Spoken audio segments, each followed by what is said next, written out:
Hi, and welcome to our Spotlight video series. Today you will learn how to manage your suppliers' data, including how to import and update your suppliers list, and how to archive suppliers in Cubit Select. Let's get started. All of the functionality that is covered in this video takes place on the suppliers screen here. You can manually archive a supplier at any time. You can find the archived suppliers list by selecting this drop-down. Archived suppliers are removed from the active supplier list, but are not removed from any jobs that they are associated with. If this supplier has been invited or contributed a quote to a job, an icon will appear in front of the supplier name, indicating that this supplier has been archived. When inviting suppliers or adding quotes, archived suppliers will not appear in your list. To unarchive a supplier, simply click the vertical ellipsis and select Unarchive Supplier. As you can see, there are already 3 suppliers listed in this example. Some have addresses or primary contacts listed, but the information is not completely uniform. This may be because at the time of entry, certain fields were left blank.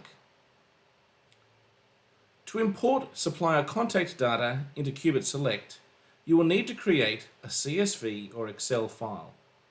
The data must be presented with the following columns: supplier, phone, street, city, state, postcode, contact, mobile, and email. Columns that cannot map to these fields will be ignored when you import. As you see here, the data is still not uniform, and there are suppliers that have not yet been entered into Cubit Select. The import function will do a number of jobs to consolidate this data.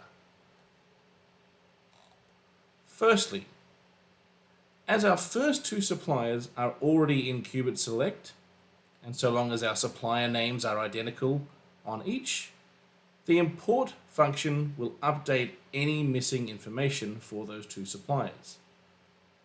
Secondly, as you can see, our Excel file is missing Campertown Excavation.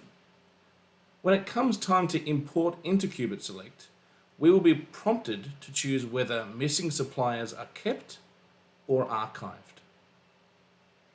Thirdly, all suppliers that exist in our Excel file but not in Cubit Select will be automatically imported. Let's import the data now. Click on Import. Choose whether missing suppliers will be kept or archived. For this example, I'll choose Archive so that we can see it in action. Then choose the file to import and click Import.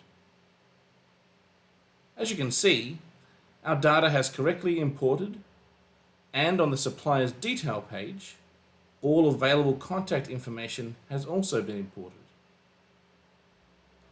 That concludes our Spotlight video on importing and managing suppliers. If you'd like more information about Cubit Select, please see our other videos or contact our friendly staff. Thanks for watching, and as always, happy estimating.